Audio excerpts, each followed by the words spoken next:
Perek Chof Aleph, actually, of Sefer Divrei Hayamim Alef, is a classic example of where Divrei Hayamim can fill in for other episodes in Nach, because this is the episode of counting Klal Yisrael. You know, he's going to get punished, David HaMelech. There's going to be a choice of 3 punishments.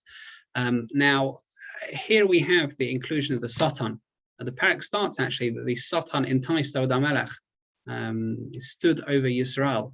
The Radak says that what that means is that since Klal Yisrael were worthy of being punished, doesn't say exactly for what sin, Hashem gave the Satan like a bit of a free ticket, free rein in order to entice David to sin. Now, what was that? Even though Yoav objected, and in fact, he didn't count everyone, but nevertheless, they counted. In fact, it was 1,100,000 people in Israel, 470,000 in Yehuda.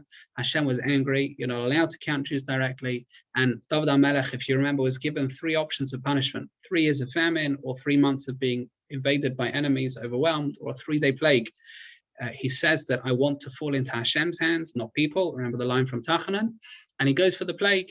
He says, not the hands of human beings. We have 70,000 men who are killed by the sword of Hashem. The angel approaches Yerushalayim, destroys it.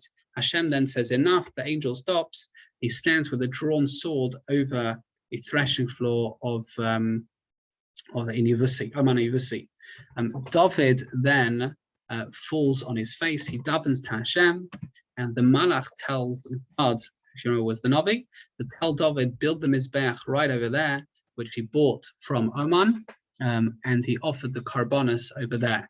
These were preparations to the Beis HaMikdash, because they're the purchase were exactly there.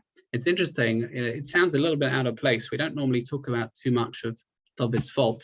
Why is buying the thing from Oman Yevusi and the sin of counting the people? Why are we doing this? We're talking about his lineage, not his mistakes.